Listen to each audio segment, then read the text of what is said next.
Hello everyone. तो आज हम पढ़ेंगे गद्य में रुचि बढ़ाने वाले विभिन्न क्रियाकलापों। जिस तरह से आज हम जो पढ़ रहे हैं, इन क्रियाकलापों में प्रातःकालीन सभा और समाचार पत्र वाचन। आज के लिए हम ये दो क्रियाकलाप पढ़ेंगे। तो शुरू करते हैं। सबसे पहले प्रातःकालीन सभा। कि प्रातःकालीन सभा क्या होती है? कि जिस तरह से प्रत्येक अच्छे स्तर के लिए विद्यालय में सबसे पहली क्रिया क्या होती है, प्रातःकालीन सभा के रूप में होती है। जो ये मॉर्निंग असेंबली से कहा जाता है, जो सुबह सुबह की जाती है। इस सभा में जो विद्यालय के मुख्य अध्यापक होते हैं, यानी प्रिंसिपल भी होते हैं, सभी अध्यापक भी होते हैं और समस्त विद्यार्थी यहाँ पे उपस्थित रहते हैं। यह सभा प्राय विद्यालय के खुले प्रांगण में आयोजित की जाती है। यह खुले प्ले ग्राउंड में आयोजित की जाती है, जिसमें सामूहिक रूप से इकट्ठे मिलकर प्रार्थना की जाती है और विद्यालय के जो कार्यक्रम के संबंध में आवश्यक जो सूचना होती है, वह भी सूचना को भी यहाँ पे घोषित कर दिया जाता है। और जिस तरह से नैतिकता है, राष्ट्र प्रेम है, उच्च जीवन मूल्य पर आधारित संक्षिप्त भाषण भी साथ साथ दिए जाते हैं और इसी प्रकार अन्य क्रियाएं भी आयोजित की जाती है। तो इसके क्या उद्देश्य है? प्रातःकालीन सभा के उद्देश्य क्या है? सबसे पहले है विद्यार्थियों में एकता की भावना उत्पन्न करना। तो ये जो इसका उद्देश्य होता है, जो प्रातःकालीन सभा, पहला तो है कि विद्यार्थियों में एकता की भावना को उत्पन्न करना। कि जो प्रातःकालीन सभा के दौरान विद्यालय के सभी जो विद्यार्थी होते हैं एक साथ इकट्ठे होते हैं और जो भी विद्यालय की गतिविधियां से होते हैं वो गतिविधियों से परिचित होते हैं और विभिन्न क्रियाओं में भाग लेने का अवसर उन्हें मिलता है। और सब बच्चों को कुछ ना कुछ बोलना पड़ता है। हर दिन कोई किसी न किसी बच्चे की टर्न आती है और इस प्रकार क्या होता है कि सामूहिक रूप से कार्य करने में उनमें एकता की भावना भी उत्पन्न होती है और एकता की भावना का भी विकास होता है और विद्यालय सहपाठियों के प्रति अपनत्व की भावना भी जागृत होती है। यानी हम इसमें यही संक्षेप में कहा जा सकता है कि जो प्रातःकालीन सभा द्वारा विद्यार्थियों में एकता की भावना उत्पन्न की जाती है। दूसरा पॉइंट है कि विद्यार्थियों का चरित्र निर्माण। जो ये विद्यार्थियों का चरित्र निर्माण है, प्रातःकालीन सभा का ये दूसरा उद्देश्य है, जो कि विद्यार्थियों के प्रति चरित्र का निर्माण करता है। और इसके लिए जो विद्यार्थी होते हैं सामूहिक रूप से इकट्ठे होते हैं और सामूहिक स्वर में ईश्वर से प्रार्थना करते हैं और इकट्ठे मिलकर ईश्वर से प्रार्थना करते हैं। और प्रातःकालीन सभा के में इसी उद्देश्य की प्राप्ति के लिए नैतिक भाषण भी दिए जाते हैं। बहुत से भाषण दिए जाते हैं, संक्षिप्त भाषण दिए जाते हैं, जिनमें, और वो भाषण क्यों दिए जाते हैं? जिनमें विद्यार्थियों को उच्च आदर्शों, कर्तव्यों, नैतिकता, मानवता आदि का ज्ञान होता है। और तीसरा पॉइंट है विद्यार्थियों में अच्छी आदतों का विकास करना। इसका जो प्रातःकालीन सभा का जो उद्देश्य होता है, इसका विद्यार्थियों में अच्छी आदतों का विकास भी करना होता है, क्योंकि प्रातःकालीन सभा में सभी विद्यार्थी क्या होते हैं कि अन्य सभी शारीरिक गतिविधियों को छोड़कर अनुशासनात्मक रूप से डिसिप्लिन में खड़े होकर ईश्वर से अच्छे कार्य, जीवन में मानवीय गुणों को अपनाने आदि के अवसर प्रदान करने के लिए प्रार्थना करते हैं। और प्रातःकालीन सभा द्वारा विद्यार्थियों को यह भी पता चलता है कि किसी भी जो सार्वजनिक सभा में उन्हें कैसा भी व्यवहार करना चाहिए।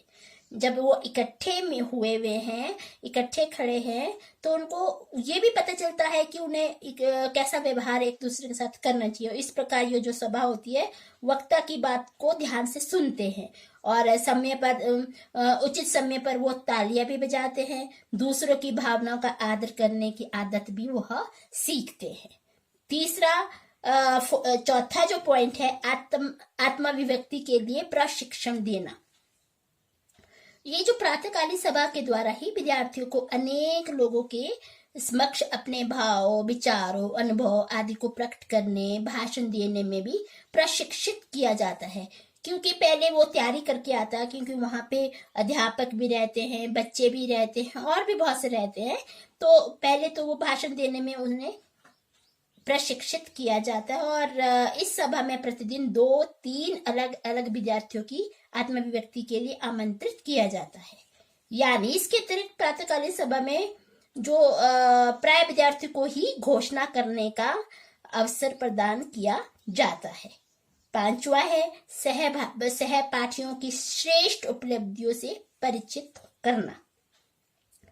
यहाँ पे प्रातःकालीन सभा का उद्देश्य ये भी होता है कि प्रत्येक विद्यालय में कुछ विद्यार्थी किसी विशेष प्रकार की प्रतियोगिताएं, खेल प्रतियोगिता आदि में वो कुछ अपने स्कूल के लिए विशिष्ट उपलब्धि प्राप्त करते हैं और विद्यालय के अन्य विद्यार्थियों की उनकी उपलब्धियों से परिचित करने का भी उन्हें अवसर मिलता है। प्रातःकालीन सभा द्वारा ही उन्हें वो मिलता है, क्योंकि वहां पे वो ऐसा स्थान होता है जहाँ पे सारे बच्चे, हर क्लास के बच्चे वहां पे इकट्ठे हो जाते हैं और जहाँ विद्यालय के समस्त विद्यार्थी, अध्यापक गण आदि यहाँ पे एकत्रित होते हैं और सहपाठियों की उपलब्धियों को सुनकर अन्य विद्यार्थियों से प्रभावित भी होते हैं और वे इसी प्रकार वे उपलब्धियां प्राप्त करने के लिए भी प्रेरित होते हैं।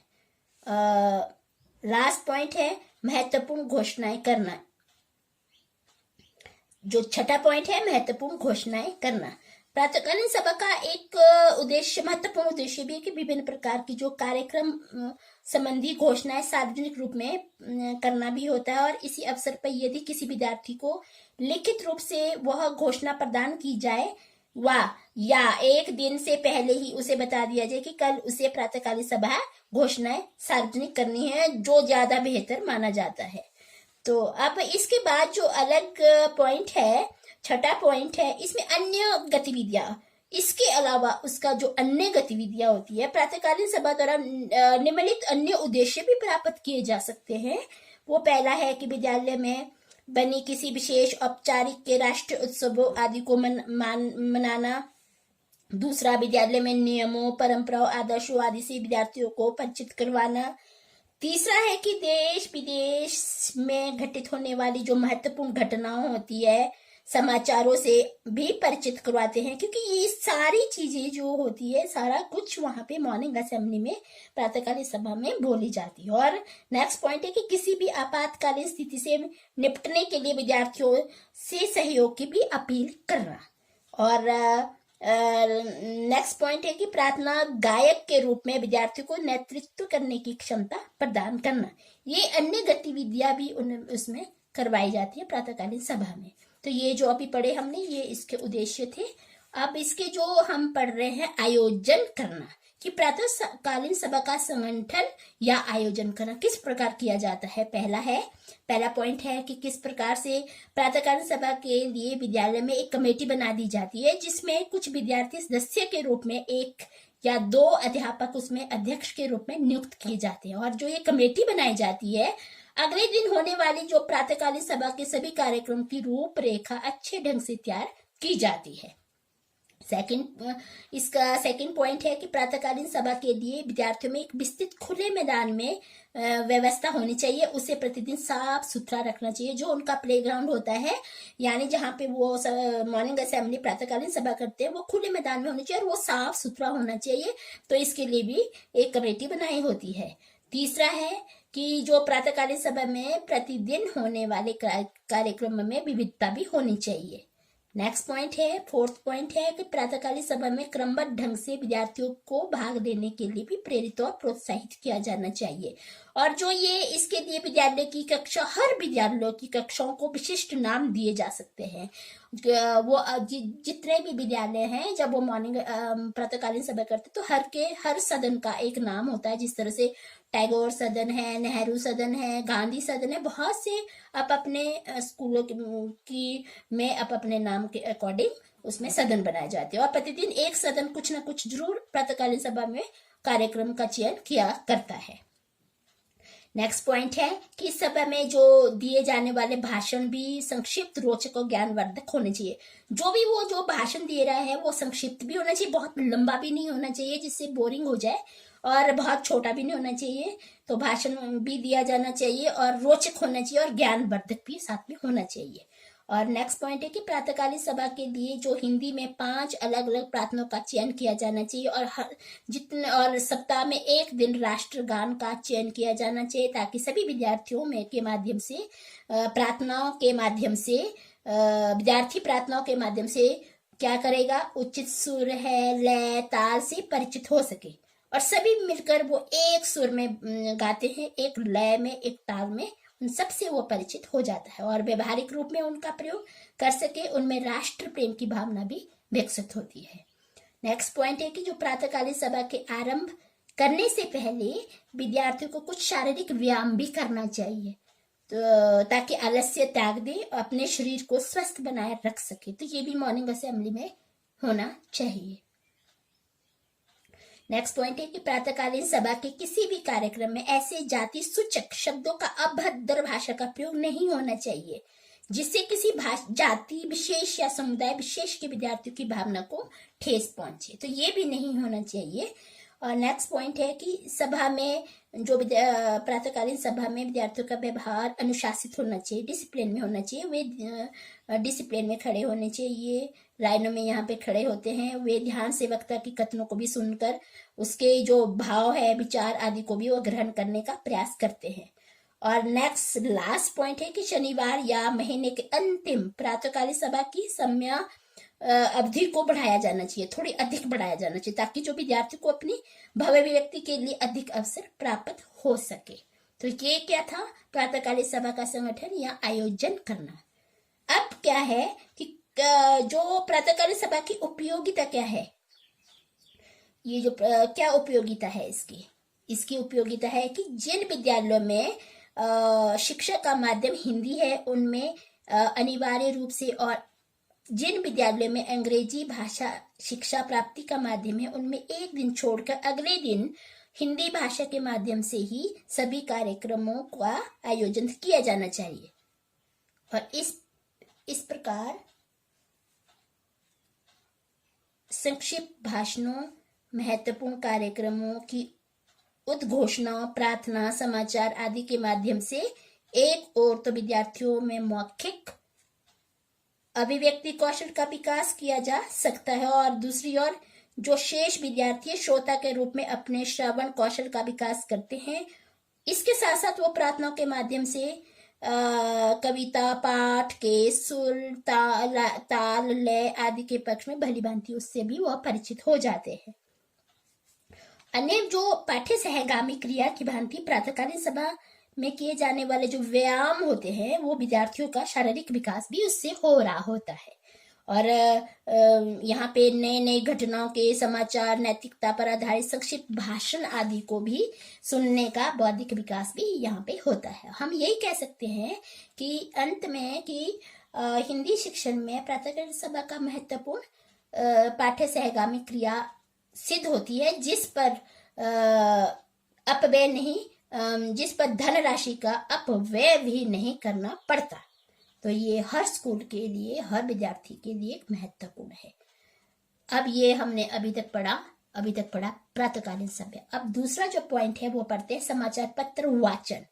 तो ये समाचार पत्र अथवा पत्रिकाएं विद्यार्थी में द्रुत वाचन की योग्यता विकसित करती है। यहाँ पे क्या होता है, देश विदेश की घटनाओं की जानकारी भी देती है और हर स्कूल में इसे लगाया जाता है।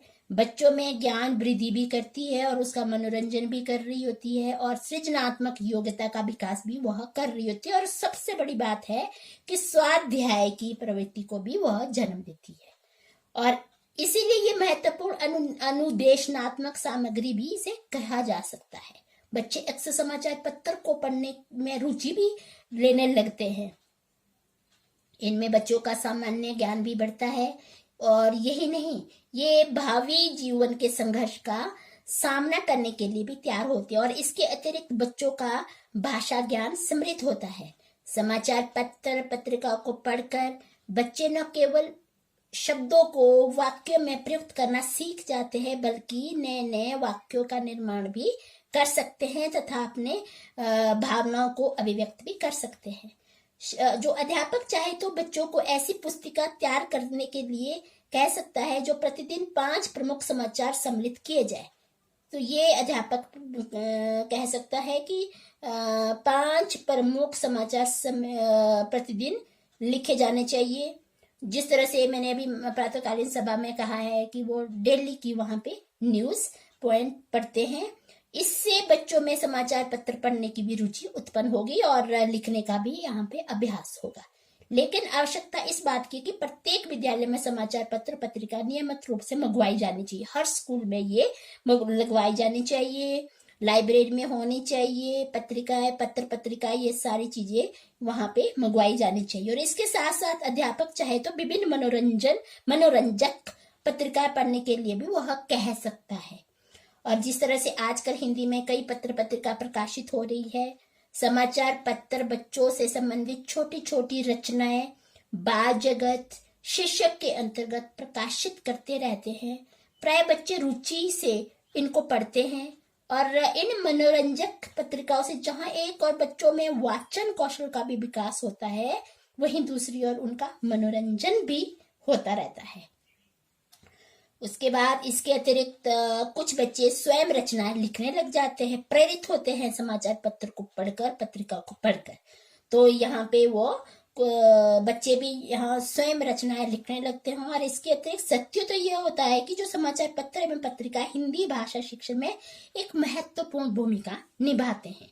निश्चय ही इनका जो प्रयोग होता है अनुदेशनात्मक सामग्री के रूप में किया जा सकता है। तो ये हमने 2 आज पढ़ा है, प्रातःकालीन सभा और समाचार पत्र वाचन। Thank you.